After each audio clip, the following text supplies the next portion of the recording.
Have you ever done or said something and then thought to yourself, that wasn't me? You look back and wonder how you could have acted that way, said those words, or hurt someone you actually care about. But here's the thing, it was you. It was the part which you don't like to admit exists. Carl Jung called it the shadow. He said, everyone carries a shadow, and the less it is embodied in the individual's conscious life, the blacker and denser it is. In other words, the less you face your darkness, the more power it gains over you. The shadow is everything we repress, deny, or hide. It's the thoughts we judge, the emotions we avoid, and the impulses we pretend we never feel. It's jealousy you don't admit, anger you suppress, desires you reject, shame you bury. And yet, these things don't disappear.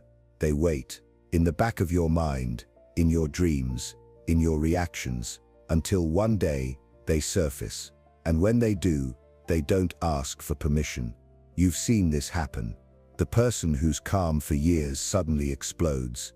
The one who never lies gets caught manipulating. The selfless person turns resentful and cruel. The shadow always finds a way out. Jung believed that the shadow isn't evil in itself. It's just the side of you which you refuse to see. It's not your enemy, it's the part of you that's tired of being ignored. But when you ignore it long enough, it rebels, and that rebellion usually shows up through projection. We start projecting what we can't face in ourselves onto others. We call others arrogant because we're hiding our own pride. We call others fake because we're not being fully honest. We call others aggressive because we're afraid of our own anger. Every judgment is a mirror. And if you pay close enough attention, the people you can't stand are often showing you the parts of yourself you've buried. That's the shadow's way of trying to get your attention, but instead of listening, we keep pretending. We tell ourselves we're good. We build an image, polite, moral, respectable, and hide behind it. We say, I could never do that, without realizing that, under the right conditions, we all could. Jung warned that denying your darkness doesn't make you pure, it just makes you blind. Because what you refuse to see in yourself controls you from the dark. He said, if it is repressed and isolated from consciousness, it never gets corrected and is liable to burst forth suddenly in a moment of unawareness. That's what happens when the shadow takes over. It doesn't knock on the door, it breaks it down. But here's the twist. The shadow isn't just made of the ugly or the shameful, it also hides your potential, your creativity, assertiveness, and passion, all the traits you labeled bad because someone once told you they were. Maybe you learned that being confident was arrogant, so you became quiet and agreeable. Maybe you learned that being angry was wrong, so you swallowed it, until it started eating you alive. Every time you repress something real, you lose a part of your power. Every time you deny your instincts, you disconnect from your truth. Jung said that by facing the shadow, we reclaim those lost parts of ourselves. It's not about becoming darker, it's about becoming whole. Because wholeness isn't perfection, it's the balance between light and dark, between the person you show the world and the one you hide from it. And yet, most people don't want to do this work. It's easier to judge others than to confront yourself. It's easier to look outward than inward. That's why society is full of people pointing fingers and empty of people taking responsibility. But awareness always begins with honesty. You can't grow if you won't look, and you can't find peace if you're at war with yourself. Facing your shadow is uncomfortable, sometimes even painful, but it's also freeing. Because what you name can no longer control you, and what you understand can no longer haunt you. The truth is, the shadow isn't trying to destroy you. It's trying to show you what's missing. It's trying to make you complete. When you finally turn around and face it, something strange happens. The things you feared in yourself begin to lose their power. The judgments, the guilt, the shame, they start to dissolve. You begin to see that your darkness was never the problem. Your denial was. That's Jung's warning. If you don't deal with your inner darkness, the world will do it for you. If you don't take responsibility for your own shadow, you'll end up projecting it onto everything and everyone around you. And when millions of people do that at once, we create something far more dangerous than a personal shadow. We create a collective one. That's where Jung's message becomes prophetic, because the darkness we refuse to face individually becomes the evil we see collectively. Your shadow isn't a monster hiding in the dark. It's you. The version of you which you've spent a lifetime avoiding. It's the anger you suppress, the envy you won't admit, the pride you disguise as humility. It's all the traits you learn to hate in others, not realizing they were reflections of yourself. We all carry this hidden side. Jung said, the shadow is the thing a person has no wish to be. And that's what makes it so powerful. Because what we deny doesn't disappear, it waits. And when we refuse to face it consciously, it shows up unconsciously, through moods, impulses, projections and reactions we can't explain.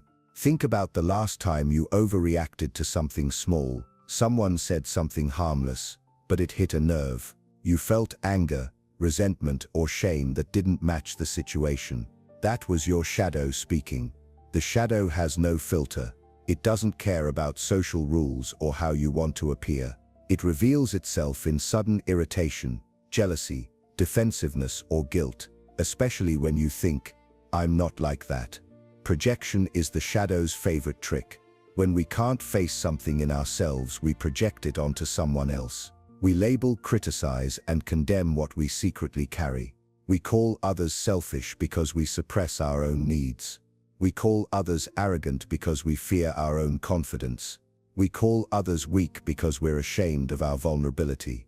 The truth is, the people we dislike the most often mirror the parts of ourselves we refuse to see. And that's exactly what the shadow wants, not to punish us, but to make us aware. Every person you meet holds a lesson about yourself. Some reflect your light, your kindness, your generosity, your strength. Others reflect your shadow, your fear, your pride, your denial. You can ignore those reflections or you can look at them honestly. If you do, you begin to see the shadow not as an enemy, but as a teacher. Jung warned that ignoring your shadow makes it autonomous, meaning it starts acting on its own. It leaks through your words, your tone, your behavior. You might think you're in control, but it's the part of you which you're avoiding that's running the show. That's why shadow work, the process of making the unconscious conscious, is so essential. It's not a trend. It's not just self-improvement. It's the work of becoming real. It starts with radical honesty. Notice what triggers you, what disgusts you, what you resist in others. Ask yourself, what does this reaction say about me? Look at your dreams. Jung said the shadow often appears in dreams as someone of the same sex as you. A rival, a critic, a darker version of yourself. It's your unconscious mind showing you the truth you've been avoiding. And when you recognize it, don't fight it. Don't argue with it. Listen to it. Your shadow isn't trying to destroy you. It's trying to complete you. Marie-Louise von Franz, one of Jung's closest collaborators, once said, "The shadow becomes hostile only when it is ignored or misunderstood." In other words, your shadow turns against you only when you refuse to acknowledge it. When you bring awareness to it, it softens. It starts to cooperate. You begin to see that inside your darkness lives your strength, your confidence, your courage, your honesty, all the things you buried because someone told you they were wrong. Think about this. Maybe your anger is actually your power being repressed. Maybe your selfishness is your need for boundaries. Maybe your envy is a signal showing you what you're meant to create. The shadow isn't just where your demons hide. It's also where your potential lives. And the deeper you go, the more you find parts of yourself you didn't know you had. Jung described integrating the shadow as a kind of psychological alchemy. It's the transformation of the raw material of your unconscious, instincts, fears, shame, into awareness and maturity. You don't erase the darkness, you illuminate it. You don't fight it, you integrate it. It's not about becoming pure, it's about becoming whole. He said, "There is no light without shadow, and no psychic wholeness without imperfection." We're not meant to be perfect, we're meant to be real. Wholeness means holding both sides of yourself, your love and your rage, your compassion and your ego, without shame. When you do that, your shadow stops controlling you. You no longer react unconsciously, lash out blindly, or project your pain onto others. You act with awareness. You speak from clarity. You start to live with integrity, not as the person you pretend to be, but as the person you truly are. But this work takes courage. Most people don't want to face their own darkness. It's easier to stay blind and blame the world. That's why Jung said, until you make the unconscious conscious, it will direct your life and you will call it fate. The shadow is personal, but it doesn't stay personal for long. Because when too many people refuse to face their own darkness, that darkness spreads. It stops being individual and becomes collective. And that's when things get truly dangerous. Because what begins as denial within one person can grow into destruction across an entire society.